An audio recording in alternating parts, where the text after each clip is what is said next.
Hello, salut, bonjour à tous. J'espère que vous allez bien.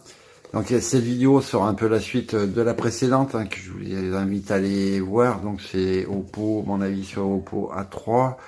Donc smartphone qui a été acheté par une personne assez âgée, qui a 67 ans et qui n'arrivait pas à se servir du smartphone. En plus, qui avait des problèmes de reconnaissance faciale dans le noir et dans l'obscurité. En fait, le téléphone a été repris par la Fnac, moins 10%, parce que bon, il avait été ouvert. Donc la Fnac fonctionne comme ça, c'est dommage.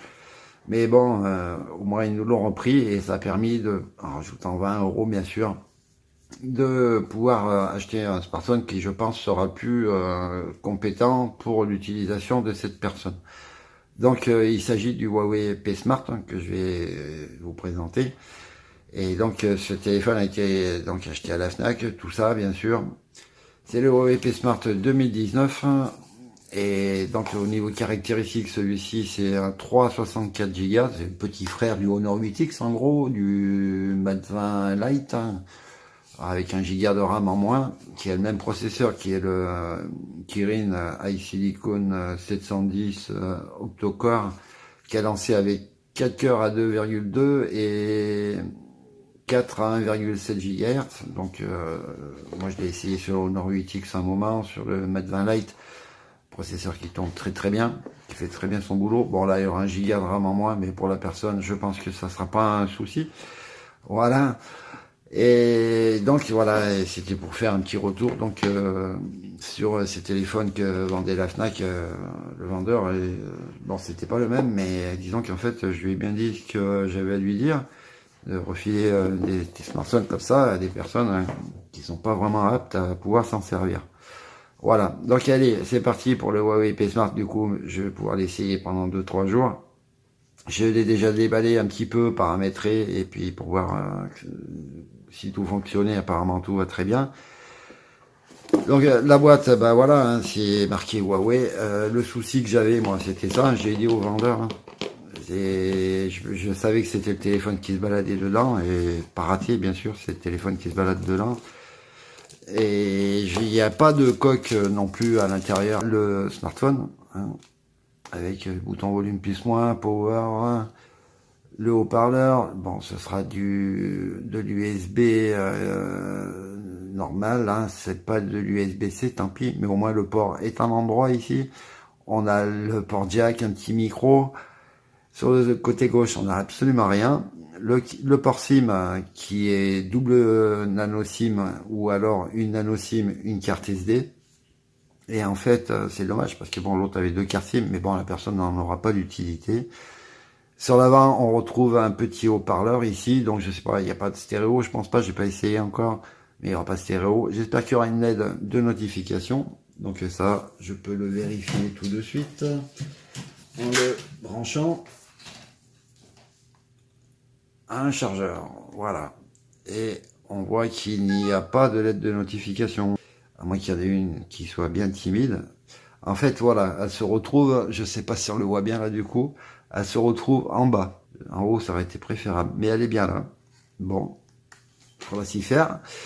Bon, la personne, je sais pas, ça la dérangera peut-être pas, mais bon, moi personnellement, ça me dérange. Et en fait, moi je le vois très bien, je sais pas si on va le voir à la caméra, mais on voit que sur le protège-écran, enfin j'espère que c'est le protège-écran, il y a des rayures comme ceci et comme cela, un peu comme le tissu écossais, et donc ça me plaît pas bien. Donc je vais virer ce protège-écran, j'en achèterai un autre sur Amazon, enfin arrière.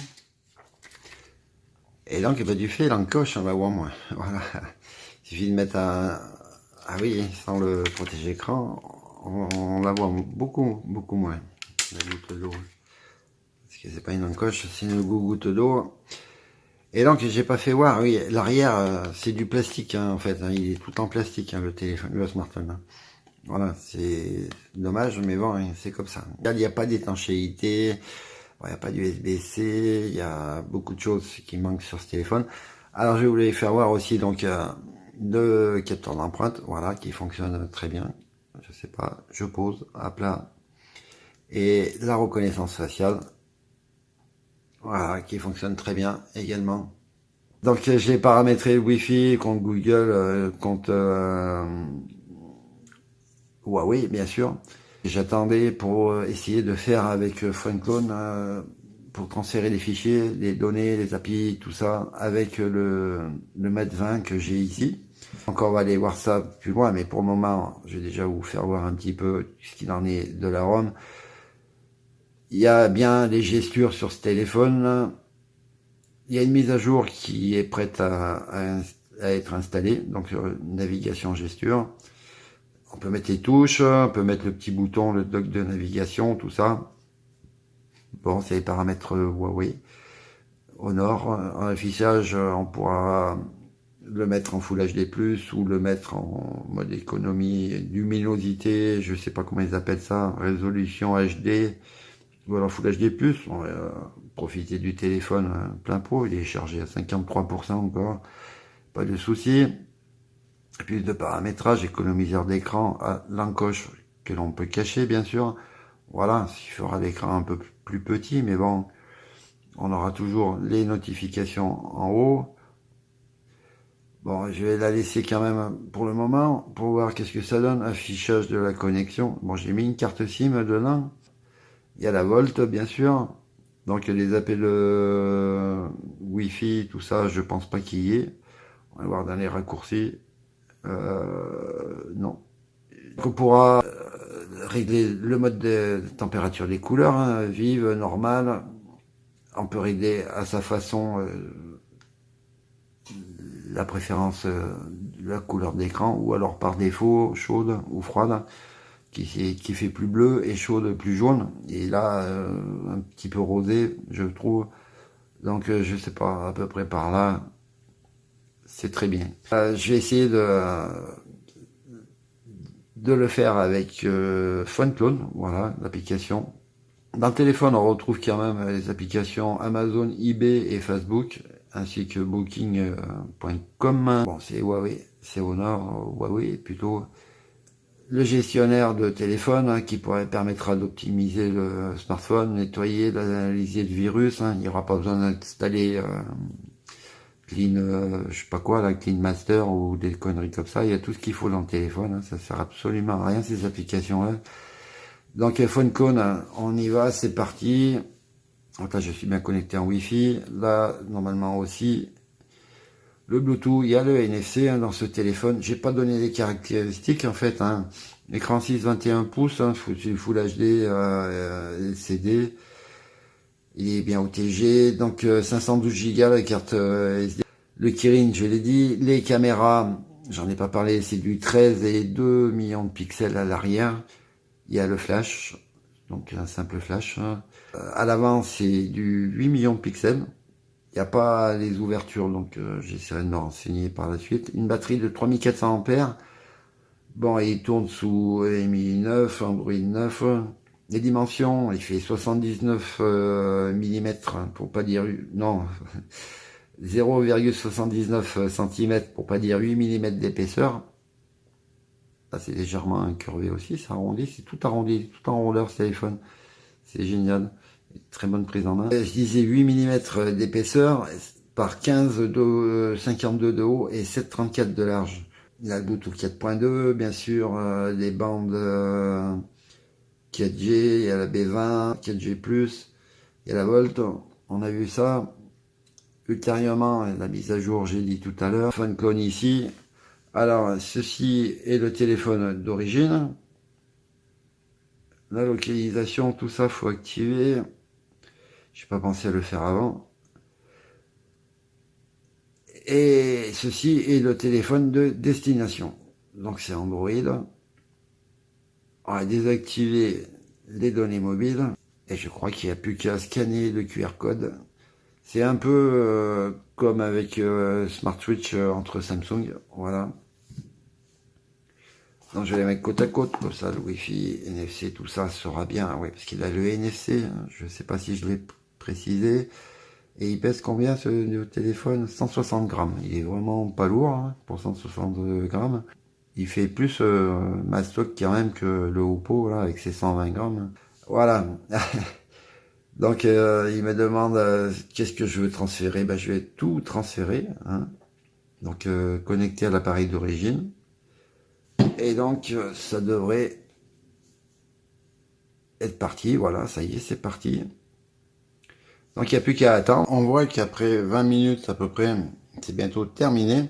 Donc il y avait 98 applications à envoyer, donc il en est à 84. Donc on va laisser finir tranquille. Et j'ai pas fait le tour de la boîte hein, en fait. Donc dans la boîte il n'y a rien de spécial. Hein. Il n'y a pas de coque. Ça franchement Huawei c'est pas sympa. On a bien le kit de garantie, la notice, le pins pour extracter le tiroir SIM. Après on va retrouver un chargeur et un câble USB. Un chargeur qui est 5 volts 2 ampères. Je suis pas sûr pour le coup. Donc j'espère qu'il y aura un petit peu de charge rapide quand même. Et donc le câble USB qui n'est pas type C. On va retrouver également une paire d'écouteurs. Donc c'est des écouteurs Huawei mais c'est pas marqué Huawei dessus. Mais c'est pas des écouteurs vraiment formidables. Hein. À l'habitude de Huawei ils les mettent pour dire qu'ils y sont. J'aurais préféré qu'ils mettent une coque. Donc voilà pour ce qu'il y avait dans la boîte. Alors je sais pas si ça a eu le temps de terminer. Du fait ça a été vite. Donc c'est terminé. On va aller voir si ça a bien transféré toutes les données comme il faut. Donc on retrouve bien les mêmes applications installées à peu près au même endroit. On n'a pas les mêmes icônes parce que c'est pas le même thème. On a le même fond d'écran, l'emplacement des applications pareil. Et donc bah voilà, c'est très bien. Il n'y aura plus qu'à signaler ça pour finir de paramétrer comme il faut. Et donc on voit la taille, la différence entre un Huawei Mate 20 et le P Smart. Hein. Ça fait quand même un petit bon centimètre en haut. Et au niveau largeur, ouais, pareil, un bon centimètre au moins. Voilà, donc c'était le Huawei P Smart 2019. Le déballage et puis bon la présentation et puis du fait le transfert de données des données avec l'application PhoneClone. Donc PhoneClone qui est l'application pour Huawei et Honor pour transférer. Et pour ma part c'est très utile, c'est tout retélécharger à chaque fois. Et là on n'est pas obligé de passer par un câble, ça se fait tout par Wi-Fi, c'est un peu dommage. Si on n'a pas une bonne qualité de Wi-Fi comme moi, ça prend un peu du temps, mais ça permet voilà, de le faire quand même. Et bien sur ce, j'espère que la personne sera bien contente de son smartphone. Mieux que son Oppo, je pense, hein, c'est sûr. Et donc moi je vais vous dire merci d'avoir regardé. Si vous avez aimé, mettez-moi un pouce bleu. Partagez la vidéo, abonnez-vous si vous voulez. N'oubliez pas le lien des lutins du Phoenix. Je mettrai en description aussi un lien pour le smartphone. Moi je vous dis, pensez-vous tous bien. À bientôt pour une prochaine vidéo. Bye.